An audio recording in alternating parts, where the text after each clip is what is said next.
2025년 5월입니다. 이제 다시 청와대를 살펴볼 수밖에 없는 상황이 되어버리고 말았습니다.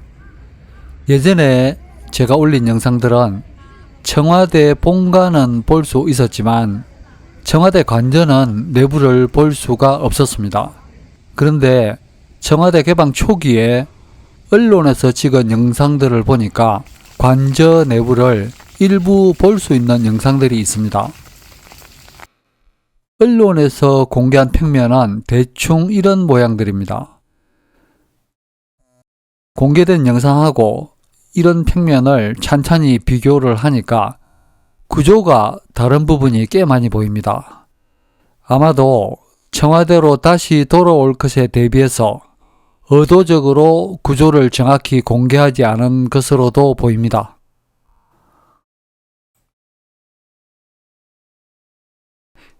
대통령 관저 대문 이름이 인수문입니다.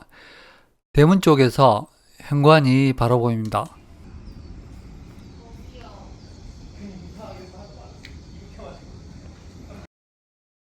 여기가 현관입니다. 현관이 바로 보이고 현관 아래쪽이 대통령 사적 공간입니다.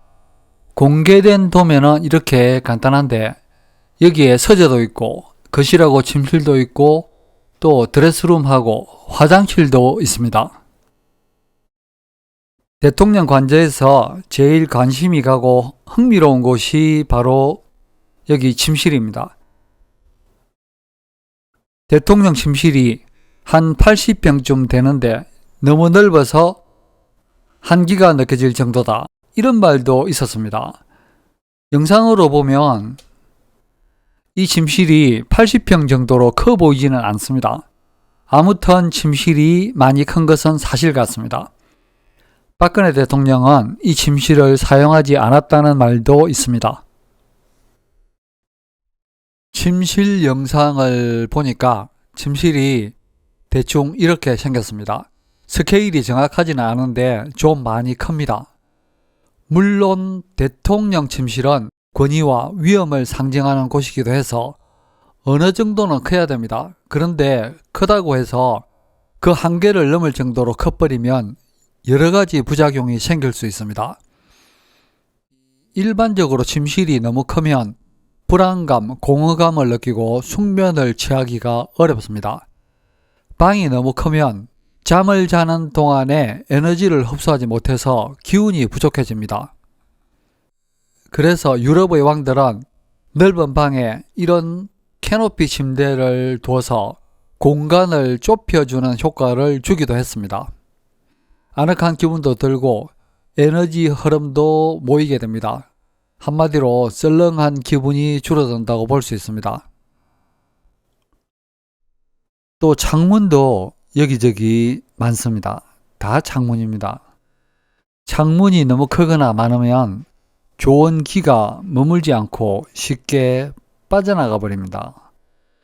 지금 이 방의 생김새를 보면 부부가 이 침대에서 둘이 꼭 끌어안고 이 세상에 우리 둘밖에 없구나, 이런 신세 한탄을 자주 할 수도 있는 그런 모양을 하고 있습니다.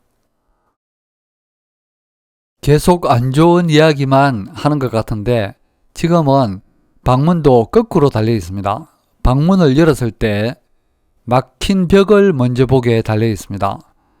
방문하고 여기 붙박이 장문하고 서로 싸워서 그런 것 같은데, 방문은 기가 들어오는 입구이기 때문에 방문이 벽을 먼저 보게 열리는 것은 절대로 좋은 의미가 아닙니다. 이렇게 고쳐서 넓은 쪽을 먼저 봐야 합니다. 침대에 누웠을 때 방으로 들어오는 길을 제대로 보지 못하면 바깥에서 무슨 일이 벌어지는지도 모르고 또 자기 만족에 도취될 수 있습니다. 또 천장에는 이렇게 우물 천장도 있고 거창한 조명도 달려 있습니다. 아주 멋지고 웅장한 것 같기도 한데 이런 모양은 아래에 놓여 있는 침대를 자르고 압박하는 모양이 될 수 있습니다. 여기서 아래를 공격할 수 있습니다.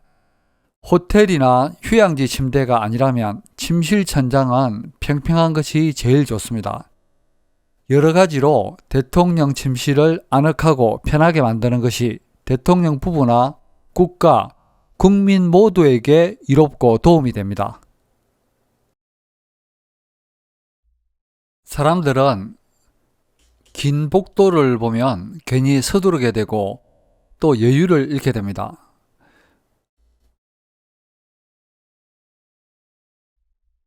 이렇게 중앙을 지나는 긴 복도로 특히 중심부의 기운이 유실되어서 추진력이 부족해지고 자신감도 약화됩니다.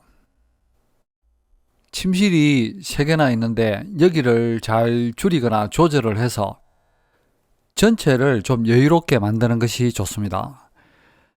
그리고 대체적으로 관저 내의 시설들이 너무 낡았습니다. 저 멀리 북쪽에서부터 끝없이 이어져 내려오는 산줄기의 끝입니다. 본관이고 관저입니다. 특히 관저는 관저의 뒤쪽 끝이 뒷산이랑 바짝 붙어 있습니다. 바위산을 깎아서 만들었으니까 이렇게 상처난 쏙살이 그대로 드러나 있습니다. 뭔가로 좀 제대로 덮고 치료를 하는 것이 좋습니다. 관저의 사랑채 청안당입니다. 한옥의 사랑채는 손님을 맞이하기도 하는 곳인데 여기는 이쪽 주변에서 보면 지붕이 낮아서 답답하고 또 진입로도 징검다리처럼 만들어 놨습니다. 그러니까 안쪽으로 들어가고 싶은 마음이 별로 들지 않습니다. 이 징검다리 진입로라도 손을 좀 보면 반가운 손님이 더 많이 찾아올 수 있습니다.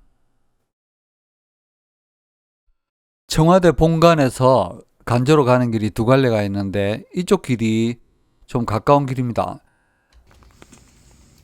제가 봤을 때 관저로 다시 입주한다면 제일 중요한 것이 바로 이 길을 폐쇄하는 것입니다. 반드시입니다. 그냥 단순하게 이쪽 입구를 막아서 통행만 막는 것이 아니라 여기 입구하고 올라가는 언덕길을 완전하게 없애고 초목이 다시 자라게 복원해야 합니다. 사람들 기억에서 이 길을 완전히 지우는 것이 제일 좋습니다. 이미 문재인 대통령 때 여러 가지 문제로 본관을 떠나서 앞의 여민관에서 업무를 받습니다. 참고 삼아 본관의 몇 가지를 말씀드리겠습니다. 여기가 입구고 입구로 들어온 대통령이 이 자리에 앉는 것 같습니다. 그런데 대통령은 대통령이나 기업 총수나 어떤 단체의 장이든 주도권자는 문에서 먼 안쪽 자리에 앉아야 합니다. 통로가 널찍하니까 이렇게 돌아와서 여기 앉든지 아니면은 여기 중앙쯤에 앉는 것이 제일 좋습니다. 문에서 먼 안쪽에서 문을 봐야 주도권을 가지고 통제력을 가집니다. 백악관의 워룸에서 전쟁을 결정하는 방이 있는데 워룸에서 미국 대통령 자리는 여기입니다. 트럼프고 오바마 같습니다. 보스는 문 가까이서 문을 등지고 앉으면 절대로 안 됩니다. 대통령 집무실은 이 문을 한짝으로 만들어서 위쪽으로 쏠려 있는 책상을 방 중앙으로 당겨야 합니다. 어떤 경우든 대통령 자리가 삐딱해 보이거나 균형감이 없으면 절대로 안 됩니다.